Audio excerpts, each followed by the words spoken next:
नमस्कार, मी प्रशांत सागवेकर. साम संजीवनी या कार्यक्रमात तुम्हा सगळ्यांचं आज पुन्हा एकदा मनापासून स्वागत.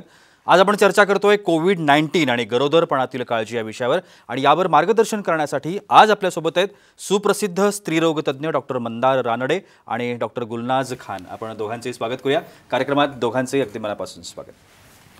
चर्चेला सुरुवात करायची आहे, मात्र त्याआधी आपण दोन्ही पाहुण्यांची थोडक्यात ओळख करून घेऊया. डॉक्टर मंदार रानडे हे स्त्रीरोग आणि प्रसूती तज्ज्ञ आहेत आणि गेल्या 17 वर्षांपासून ते या क्षेत्रामध्ये कार्यरत आहेत. डॉक्टर मंदार रानडे हे सध्या ऑक्सिकेअर हॉस्पिटल वाल्हेकरवाडी आणि काळेवाडी या ठिकाणी स्त्रीरोग तज्ज्ञ, प्रसूतीशास्त्र तज्ज्ञ आणि लेप्रोस्कोपिक सर्जन म्हणून काम करत आहेत. डॉक्टर मंदार रानडे यांनी वंध्यत्व आणि एंडोस्कोपी यासारख्या गंभीर असणाऱ्या आजारांवर अनेक लेख लिहून जनजागृती केली आहे. तसंच त्यांनी आंतरराष्ट्रीय आणि राष्ट्रीय स्तरावरती पेपर सादर केलेत. विशेषतः लास वेगास आणि सिंगापूर या ठिकाणी त्यांनी आपले रिसर्च पेपर्स कॉन्फरन्समध्ये सादर केलेले आहेत. त्यांनी गरीब रुग्णांसाठी, ज्यांना गायनेक रिलेटेड प्रॉब्लेम आहेत, अशांसाठी मेडिकल शिबिरं देखील आयोजित करून त्याचा माफक दरात त्या सगळ्यांना सेवा उपलब्ध करून दिल्यात. त्यांच्याबद्दल एक विशेष बाब या ठिकाणी नमूद करावीशी वाटते, म्हणजे कोविड महामारीमध्ये 300 पेक्षा अधिक मातांचं आई व्हायचं स्वप्न त्यांनी पूर्ण केलं आहे. आणि यामध्ये अनेक स्त्रिया या कोविड पॉझिटिव्ह होत्या आणि तरीसुद्धा त्यांची प्रसूती यशस्वीरित्या पार पडली. डॉक्टर गुलनाज खान या सुद्धा आज आपल्यासोबत आहेत. त्या MS गायनेक आहेत आणि त्या गेली अनेक वर्षांपासून ऑक्सिकेअर हॉस्पिटलसोबत संलग्न आहेत. डॉक्टर गुलनाज खान यांचं वैशिष्ट्य म्हणजे त्या हायरिक्स ऑबेस्ट्रिक्ट, इन्फर्टिलिटी गायनेक आणि पुबर्टी तसंच इंडोलेन्सेस, रिप्रोडक्टिव्ह हेल्थ यामध्ये वैद्यकीय सेवा त्या देत असतात. त्याने अनेक जर्नल्समध्ये लेख लिहिले आहेत आणि ग्रामीण झोपडपट्टीवासियांसाठी महिला आरोग्य तपासणी शिबिरांचं आयोजन देखील त्या सातत्याने करत असतात. गरीब रुग्णांसाठी नॉर्मल डिलिव्हरी करणं आणि सिझेरियन कसं टाळता येईल यामध्ये डॉक्टर गुलनाज यांनी विशेष भर दिलेला आहे. त्यांनी अनेक स्त्रियांची कोविड महामारीमध्ये सुखरूप आणि नॉर्मल डिलिव्हरी केलेली आहे, हे त्यांचं वैशिष्ट्य आहे. त्यामुळे या सगळ्या संदर्भात आज आपण या दोघांकडनंही खूप वैशिष्ट्यपूर्ण अशा पद्धतीची माहिती घेणार आहोत. दोघांचंही स्वागत आहे पुन्हा एकदा कार्यक्रमामध्ये.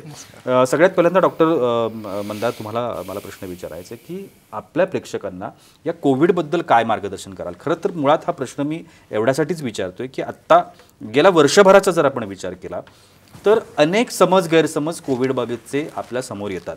मग ते सोशल मीडियाच्या माध्यमातून असेल म्हणा किंवा कुठूनही म्हणा, चर्चेतून म्हणा, समोर येत असतात. मात्र नेमकं काय, हा प्रश्न अनेक वेळेला मनामध्ये पडतो. काय सांगता येईल? सर्वप्रथम मी साम टीव्हीचं अभिनंदन करेन की त्यांनी हा अतिशय गंभीर असा विषय गरोदरपणातील काळजी आणि कोविड हा घेतला. बरोबर. कोविडविषयी आपण म्हणालात त्याप्रमाणे कोविड हा कोरोना व्हायरस डिसीज आहे आणि 19 म्हणजे 2019 साली जो सर्वप्रथम सापडला चीनमध्ये म्हणून त्याला 19 असं नाव दिलं आहे.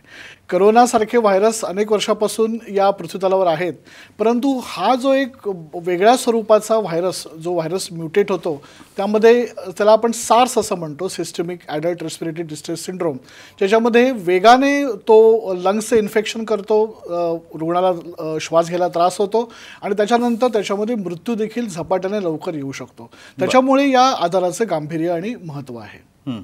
आणि त्याच्यामध्ये आता आपण जर पाहिलं ही दुसरी वेव्ह जी म्हणतात त्याच्यामध्ये मर्स म्हणजे मिडल ईस्ट रेस्पिरेटरी सिंड्रोम, म्हणजे जो खास करून आखाती देशांमधनं ह्याचा व्हायरसची उत्पत्ती झाली आणि तो भारतामध्ये वेगाने पसरला जातोय, तर तो देखील वेगळ्या प्रकारे गंभीर आहे. कारण त्याच्यामध्ये करोनासारखी लक्षणं नसताना म्हणजे जुलाब, उलट्या, अंगदुखी किंवा धाप लागणे अशा स्वरूपाची लक्षणं असू जी टिपिकल कोविडसारखी नाहीत आणि त्याच्यामधून मग मृत्यू होण्याचं लक्षण त्याच्यामध्ये दिसतंय.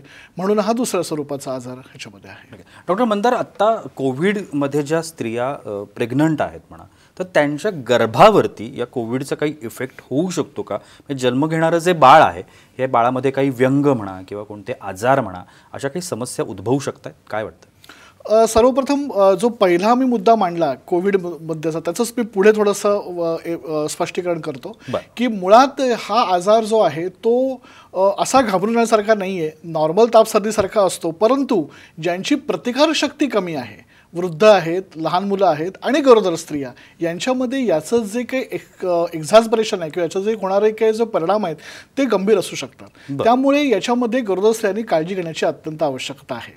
आता याच्यामध्ये तुम्ही जो पहिला प्रश्न विचारला त्याच्यामध्ये आपण सर्वच जण या आजारासाठी नवीन आहोत.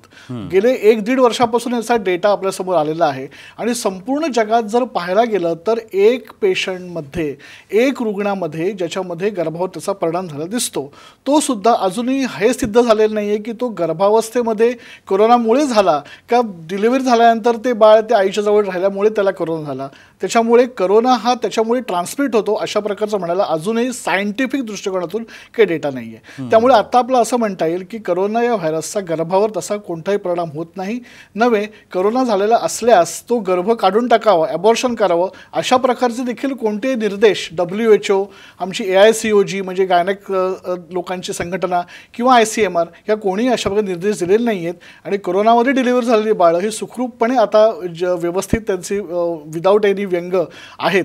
त्याच्यामुळे अशा प्रकारची भीती पसरवायची काही गरज नाही आहे आणि निश्चितपणे त्याचा गर्भावर आत्ता तरी परिणाम दिसत नाही आहे. बरं सर, सगळ्यात पुढचा प्रश्न येतो तो म्हणजे आता या कोविड काळामध्ये दिली जाणारी औषधं. समजा एखादी गरोदर स्त्री ही कोविड पॉझिटिव्ह आहे आणि तिला जर ही औषधं दिली गेली तर त्या औषधांचा काही परिणाम होऊ शकतो का?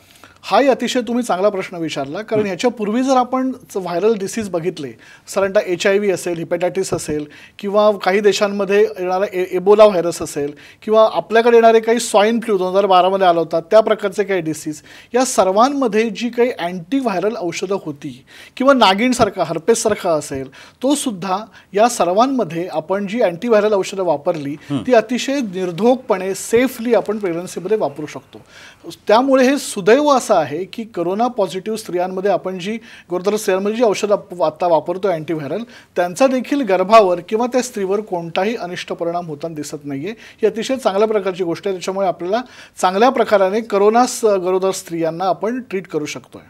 नक्कीच सर, आत्ता या सगळ्या गोष्टी आपण चर्चा केली, मात्र गरोदर स्त्रिया आहेत आत्ता, तर तिनं आत्ता या संपूर्ण काळामध्ये आपण सगळेच जण प्रिकॉशन घेतोय, पण त्यांना असं काही वेगळी प्रिकॉशन घेतली पाहिजे का, वेगळी काही काळजी घेतली पाहिजे का? मी याचं 3 भागात वर्गीकरण करेन. एक म्हणजे ज्या नॉर्मल स्त्रिया आहेत ज्यांना कोणत्याही प्रकारचा कोरोना किंवा आत्ता आजार नाही झालेला आहे. दुसरा, ज्यांना सौम्य लक्षणं आहेत आणि ज्यांना मध्यम किंवा तीव्र लक्षणं आहेत. ज्यांना आता कोणताही आजार झालेला नाही अशा स्त्रियांनी देखील आत्ता काळजी घेण्याची आवश्यकता आहे, कारण त्यांना त्रास होऊ शकतो. म्हणून त्यांनी सर्वप्रथम काय केलं पाहिजे, त्यांनी घाबरून जाऊ नये. दुसरी गोष्ट, त्यांनी गर्दी ठिकाणं टाळली पाहिजेत. म्हणजे उगाच कोणत्या प्रकारच्या कार्यक्रमात समारंभांना आता आपण सरकार लॉकडाऊनच्या दिशेने पण चाललेलो आहोत, त्यामुळे कोणत्या प्रकारच्या गर्दीमध्ये जाण्याची गरज नाही. तिसरी गोष्ट म्हणजे जे कोणी ट्रॅव्हल करून आलेत कुठूनही, समजा फॉरेन कंट्रीमधून आले असतील किंवा दुसऱ्या देशातून किंवा दुसऱ्या गावातून, त्यांच्या संपर्कात येण्याचं शक्यतो करून टाळावं. त्याचबरोबर चांगला आहार घ्यावा, चांगली झोप घ्यावी, त्याचबरोबरीने वारंवार हात धुवावेत आणि आपल्याला आणि आपल्या बाळाची, होणाऱ्या बाळाची काळजी घेण्यासाठी प्रयत्न करावेत.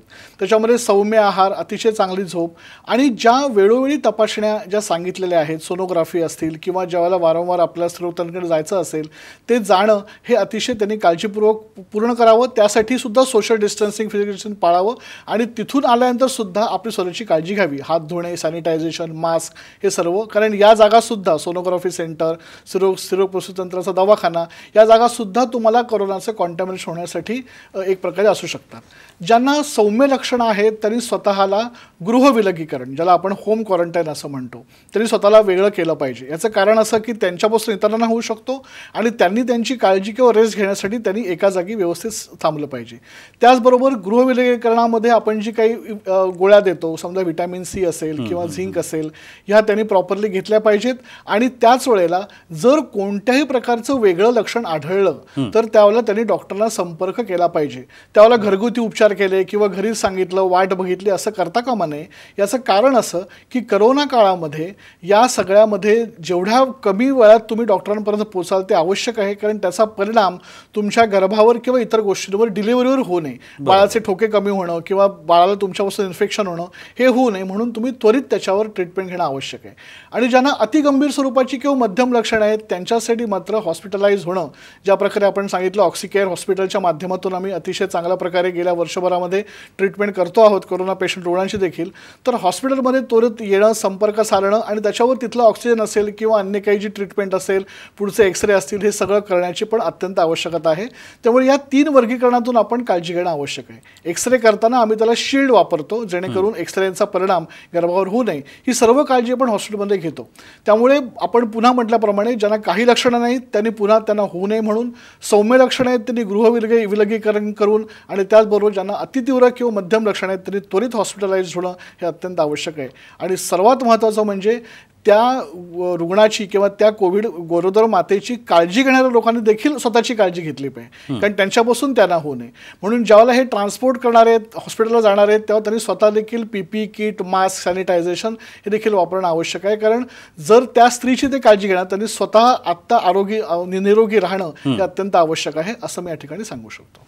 नक्कीच. डॉक्टर गुलनाज, आत्ता सगळ्यांच्या मनामध्ये किंवा आत्ता ज्या गरोदर स्त्रिया आहेत, आत्ता ज्या ऑलरेडी प्रेग्नंट आहेत, यांच्या मनामध्ये एक प्रश्न येत असेल या संपूर्ण काळामध्ये की आत्ताची कोविड वॅक्सिन दिली जाते, ही वॅक्सिन त्यांनी घेणं आत्ताच्या या काळामध्ये गरोदरपणामुळे हे योग्य आहे का अयोग्य आहे? यस, कोविड वैक्सीन सेफ है प्रेग्नेंट वुमेन के लिए भी, ऑफ कोर्स उनको लेना चाहिए. और उसके अब तक स्टैटिस्टिकल अगर देखा जाए रिपोर्ट, तो उसके अकॉर्डिंग कोई भी ऐसे लाइक कोई डिसएडवांटेजेस या कोई कॉन्ट्राइंडिकेशन प्रेग्नेंट वुमेन के लिए नहीं बताया गया है. So it's safe, pregnant women को वो लेना चाहिए. नक्कीच. खूप महत्त्वाची माहिती आपण दोन्ही डॉक्टरांकडून घेतोय. खरं तर आत्ताचा हा जो सगळा काळ आहे, या काळामध्ये एक गोष्ट आपल्या सगळ्यांना माहिती असेल की आपण अनेक गोष्टींकडे कोरोनाच्या निमित्तानं दुर्लक्ष केलेलं आहे.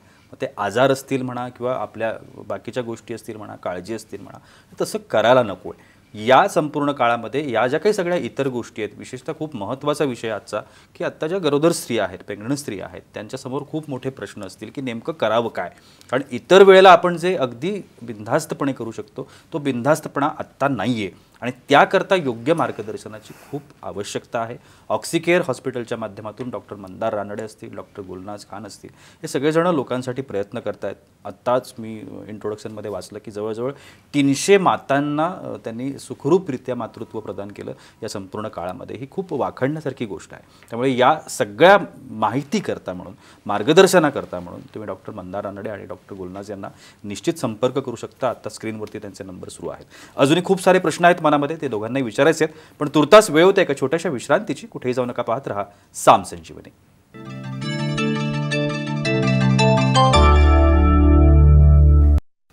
विश्रांतीनंतर साम संजीवनीमध्ये तुम्हा सगळ्यांचं पुन्हा एकदा मनापासून स्वागत. कोविड-19 आणि गरोदरपणातली काळजी या विषयावरती आपण चर्चा करतोय आणि ऑक्सिकेअरचे डॉक्टर मंदार रानडे आणि डॉक्टर गुलनाज खान आपल्याला मार्गदर्शन करतात. सर, आता आणखीन एक महत्त्वाची गोष्ट, एखादी गरोदर स्त्री जर कोविड पॉझिटिव्ह आहे आणि तिने एखाद्या बाळाला जन्म दिला, तर त्यानंतर अत्यंत आवश्यक असणारं जे स्तनपान आहे, हे स्तनपान जर ती करत असेल तर ते योग्य आहे का, किंवा तिने ते करू नये, या बाबतीमध्ये काय सांगता येईल? नाही, हा अतिशय चांगला प्रश्न आहे. आपण म्हणतो ते स्तनपान हे अतिशय आवश्यक आहे, कारण त्याच्यामधून अनेक प्रकारचे अँटीबॉडी, प्रोटीन, कार्बोहायड्रेट आणि सर्व गोष्टी बाळाला मिळत असतात. बरोबर. परंतु याच्यामध्ये कोविड माता ही पॉझिटिव्ह आहे. तिच्या नाकातील सिक्रेशनपासून, खोकल्यापासून, शिंकेपासून, हातात बाळ सांभाळण्यापासून ती कोरोना ट्रान्समिट करू शकते. म्हणून आपण काय करतो, याच्यामध्ये कोविड पॉझिटिव्ह मातेची डिलिव्हरी जर आपण केली, त्याच्यामध्ये बाळाला आणि मातेला विलग करतो. त्याच्यामध्ये एक प्लास्टिकची शीथ वापरतो किंवा त्याच्यामध्ये वेगळ्या कक्षामध्येच आपण त्या बाळाला ठेवतो, जेणेकरून त्याच्यामध्ये बाळाला कोरोनाची संसर्ग होऊ नये. मग याच्यामध्ये स्तनपान हे आपण प्रत्यक्ष करायचा त्याच्यामध्ये आदेश देत नाही किंवा त्याच्यामध्ये प्रत्यक्ष करायचा सल्ला देत नाही. एक तर याच्यामध्ये आपण जो फॉर्म्युला फीड म्हणजे पावडर मिल्क वापरतो, किंवा स्तनपानामध्ये जे स्तन्य आहे म्हणजे जे काही ब्रेस्ट मिल्क आहे, त्या ब्रेस्ट मिल्कमध्ये कोणत्या प्रकारचा कोरोना व्हायरस नाही किंवा ते पिल्याने कोणताही संसर्ग होत नाही. त्यामुळे ते एक्सप्रेस करून, काढून देऊन ते वाटी चमच्याने बाळाला पाजता येऊ शकतं. परंतु प्रत्यक्ष ज्या प्रकारचं आपण कन्व्हेन्शनल स्तनपान आहे ते आपल्याला तिला मातेला करता येत नाही 14 दिवसपर्यंत, जोपर्यंत कोरोना निगेटिव्ह येत नाही. त्यानंतर मात्र सुखरूपपणे ती आपल्या बाळाला स्तनपान करू शकते. नक्की. सर, आयुष मिनिस्ट्रीने काही काढे निर्धारित केलेले आहेत की जे आत्ता आपण देऊ शकतोय कोविडच्या पेशंट्सना, तर अशा पद्धतीचे काढे या मातेनं घेणं योग्य ठरेल का अयोग्य ठरेल?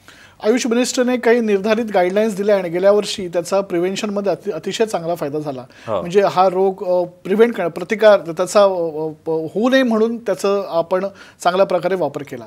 तर मी जसं मगाशी वर्गीकरण केलं त्याप्रमाणे ज्या निरोगी माता आहेत, आत्ता ज्यांना कोविड नाही किंवा ज्यांच्यामध्ये सौम्य लक्षणं असल्यामुळे ज्यांना विलगीकरण केलं आहे, अशांनी मात्र या प्रकारचे जरी काढे घेतले, मेडिसिन घेतले तर त्याचा फायदा होऊ शकतो. परंतु मध्यम आणि तीव्र स्वरूपाच्या लक्षणांमध्ये कोणत्या प्रकारचे असे मेडिसिनचा अजूनही इंडिकेशन रोल नाही आहे. त्यामुळे त्यासाठी त्वरित हॉस्पिटलमध्ये जायला पाहिजे आणि त्याची जी काही योग्य चिकित्सा, योग्य ट्रीटमेंट आहे ती पुढे जाऊन त्यांनी केली पाहिजे. प्रेग्नन्सीमध्ये अनेक वेळेला वेगवेगळ्या तपासण्या सांगितल्या जातात किंवा सोनोग्राफी केली जाते. तर हे जे काही सगळं आहे हे करणं आत्ताच्या या काळामध्ये आवश्यक आहे किंवा नाही केलं तरी सुद्धा चालू शकतं? हा देखील अत्यंत महत्त्वाचा प्रश्न आहे, कारण सोनोग्राफी ज्या आपण WHO निर्धारित केल्याप्रमाणे करणं आवश्यक आहे. परंतु ज्या वेळेला जर एखाद्या ठिकाणी हॉटस्पॉट असेल तर त्या ठिकाणी जर सोनोग्राफी करायची असेल ती आपण टाळावी. गर्दीच्या ठिकाणची सोनोग्राफी टाळावी. प्लॅन्ड व्हिजिट करून जावं. त्याच्यामध्ये तिथे जाण्यापूर्वी आपण मास्क वापरावा, सॅनिटायझेशन वापरावं. जाणाऱ्या माणसाने, बरोबर जाणाऱ्या माणसाने देखील काळजी घ्यावी आणि तिथून जाऊन आल्यानंतर देखील त्या स्त्रीने आपलं सॅनिटायझेशन प्रॉपरली करणं आवश्यक आहे. कारण या सेंटर्समध्ये देखील एकमेकांना संसर्ग होण्याची आवश्यकता आहे. सोनोग्राफी सेंटर देखील ICMR गाईडलाईन्स प्रमाणे या सर्व प्रकारच्या काळज्या घेत आहेत. त्या ठिकाणी सॅनिटायझेशन उपलब्ध करत आहेत, थर्मल चेकिंग होत आहे. त्याचबरोबर स्वतः सोनोलॉजिस्ट देखील PPE किट घालून या प्रकारे सोनोग्राफी करतात, जेणेकरून त्यांच्या माध्यमातून एकापासून दुसऱ्या संसर्ग होऊ नये. तसेच 2 सोनोग्राफीच्या मध्ये मशीन देखील निर्जंतुकीकरण केलं जात आहे, निर्जंतुक केलं जाते, जेणेकरून याचा संसर्ग एका मातेपासून दुसऱ्या मातेला होऊ नये. सर, समजा एखादी कोविड पॉझिटिव्ह माता डिलिव्हरी करता आली तर तिच्या डिलिव्हरी करता हॉस्पिटलमध्ये काही विशेष सोय म्हणा किंवा अतिदक्षता विभाग म्हणा अशा पद्धतीच्या काही सुविधा असणं आवश्यक आहे का? बरोबर. सर्वप्रथम मी तुम्हाला सांगू शकतो की डिलिव्हरीमध्ये ही डिलिव्हरी जी केली पाहिजे ती सुसज्ज हॉस्पिटलमध्येच केली पाहिजे.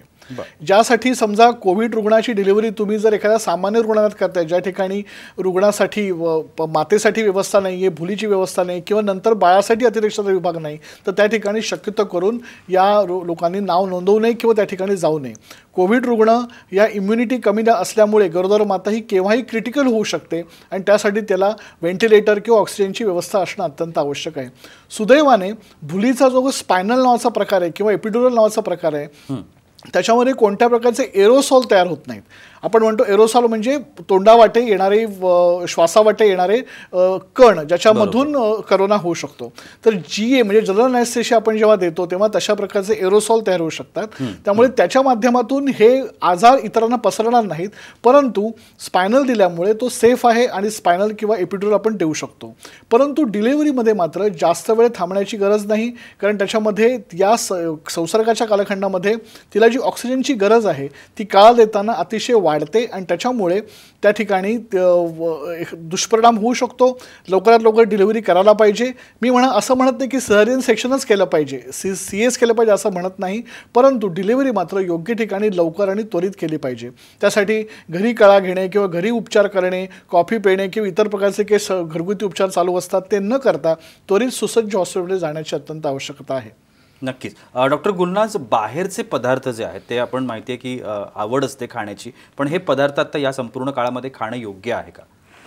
यस, बाहर का खाना ऑफ कोर्स सेफ़ नहीं है, क्योंकि हमें पता नहीं कि वो प्रॉपर सैनिटाइजेशन कर रहे हैं या नहीं, कैप, मास्क, ग्लव्स ये सब यूज़ कर रहे हैं या नहीं. या लेकिन ऑफ कोर्स अगर हमको पता है, किसी होटल को हमने खुद देखा है, वहाँ के जो भी वर्कर्स हैं वो प्रॉपर सब सैनिटाइजेशन यूज़ कर रहे हैं, जितने भी कोविड के गाइडलाइंस के अकॉर्डिंग वो सब प्रॉपर रूल्स फॉलो कर रहे हैं, तो ऑफ कोर्स इट्स सेफ़. लेकिन घर का खाना ज़्यादा सेफ़ है. जितना ज़्यादा हो सके वो बाहर का खाना अवॉइड करना चाहिए.